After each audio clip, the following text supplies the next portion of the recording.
Well, uh, well, let's put it this way. I've heard stupider plans for trying to, quote, bring the UK together.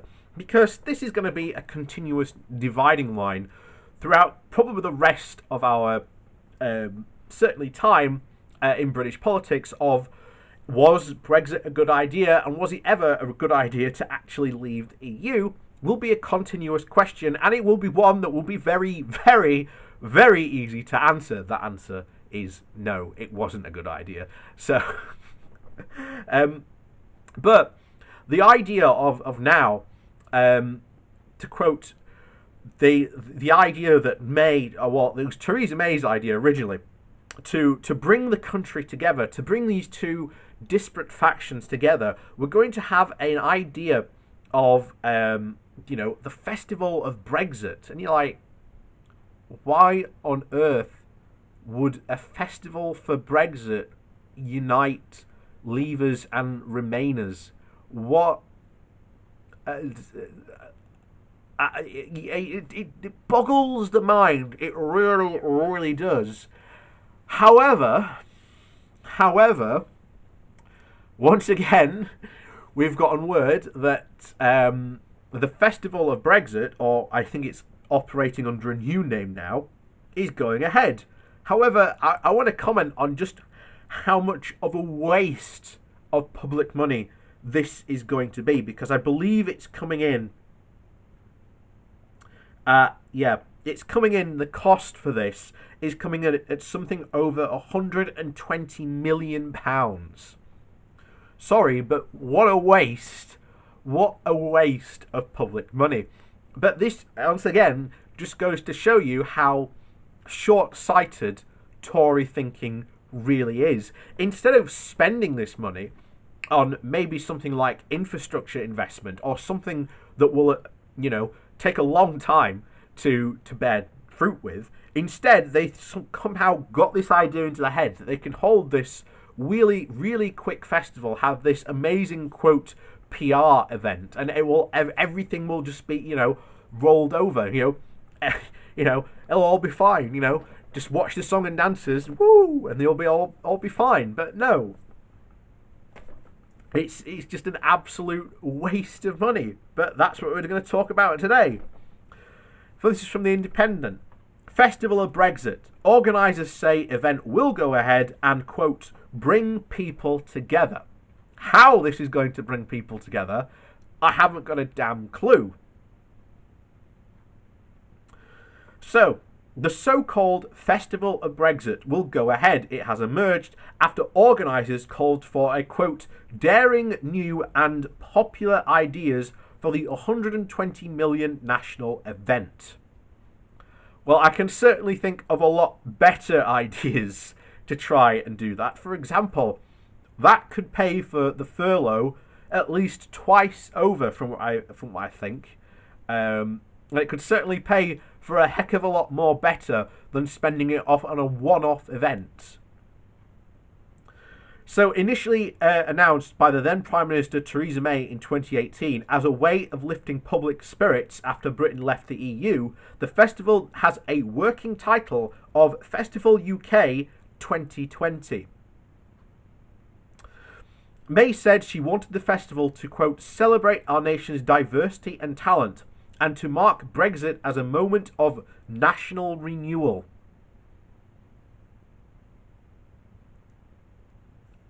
How? I'd have hoped that maybe Theresa May, again, would have had, policies attached to a national renewal. But no, it's just, we're going to throw a festival and somehow the UK will just be renewed.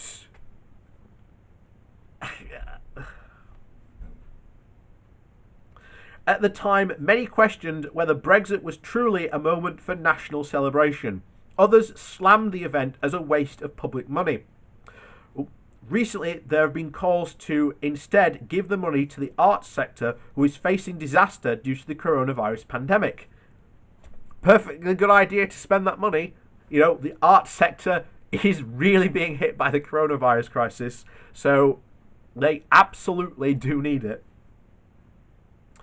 So Martin Green, the chief creative officer, is planning to, quote, pick 10 big ideas that can help heal the divisions caused by Brexit and showcase British creativity. How?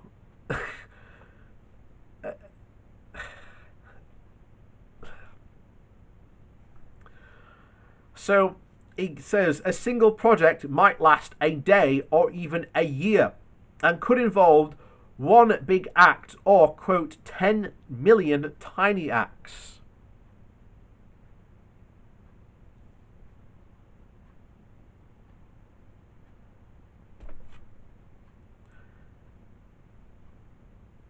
Really, it says it all there. Here it continues. This project was conceived to happen after our exit from the EU and acknowledges that we have been going through and are going through a divisive time, he told BBC News. A divisive time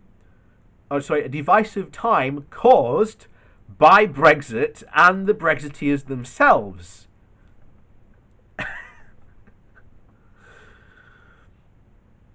So creativity has always proven itself brilliant at finding more of what we have in common than what we don't. So the idea that projects can bring people together is really a timely one.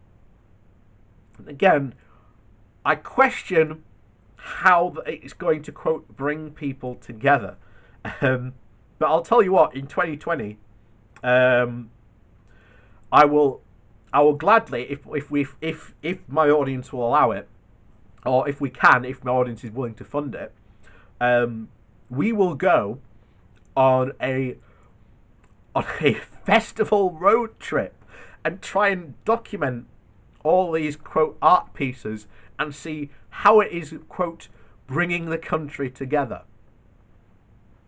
You know, maybe if we can, we'll get, I don't know, maybe we'll get, I don't know, maybe we'll get like Max from Max Robespierre to come and do it as well. And we'll get Phil from Different Bias. See if we can. Yeah, we'll bring the band together. We'll make a band, and we'll go and tour these these Brexit things.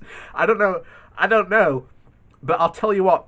If people start funding my Patreon, I will get in contact with these people. We've got plenty of time to plan it. But yeah, I don't know. That's just a crazy idea. Who knows if it will happen or not? I can see it being quite fun. So anyway, this is it. It continues. So asked whether such an event can realistically heal divisions and that have come into force in recent years as a result of a political process, Green replies, I would say that I imagine it has a powerful role to play. Not really. Green was the head of the Olympic ceremonies at the 2012 Olympics in London and has served as director when Hull was appointed the UK City of Culture in 2017. Remember, coming together and bringing people together isn't about asking people all to think and believe the same thing, he said.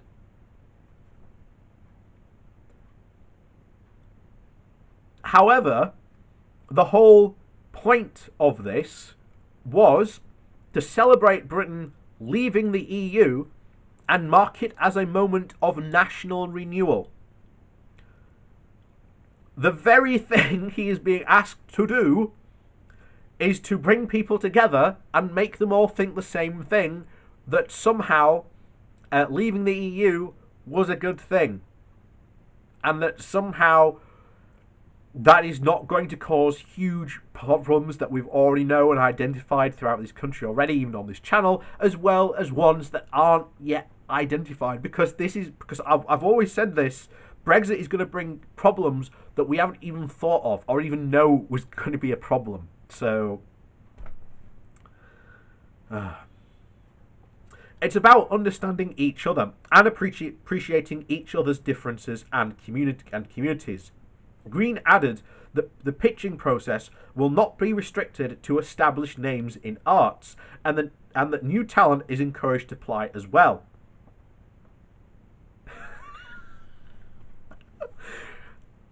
Should all three of us get together, the people that I mentioned, and apply for this to do to be like the official documentarians of this and try and oh, we may not need our audience to fund it then if we can pull that off. The deadline for submissions is on the 16th of October 2020, after which 30 teams will be awarded £100,000 to develop their ideas before the final 10 are chosen. So wait, if we got chosen, we would get £100,000 to develop our ideas, which is great because we already have the equipment and we already have the idea. Doesn't need more developing than that. I think this is something that we could do. We're on to something here, guys. You know, in a different change, we can waste public money responsibly. That's what I feel. This is my pitch to Max and Phil. We can waste public money in the most responsible way ever.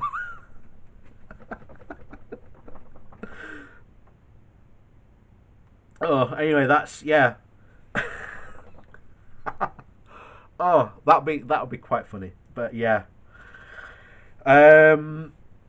Yeah, the Festival of Brexit, or what was it being renamed to? Festival UK 2020. I'm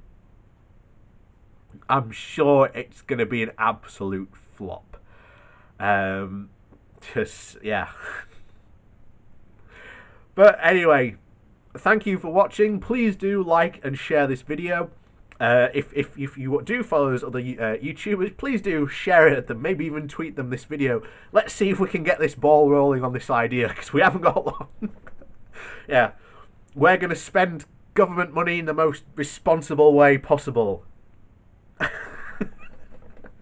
And that's our promise to you. So please do like and share this video. It does help the channel. And if you are new, please do hit that subscribe button. We do talk a lot about British politics, and we talk a lot about Brexit, because the two things are, well, they're inseparable, to be honest, at the moment. But that is that. And also, if you'd like to support the channel in another way, there is my Patreon page down at the bottom, as well as a one-off donation link. So if you'd like to support my channel in that way, hit up the links down below. So with that said, thanks for watching, and we'll see you all next time.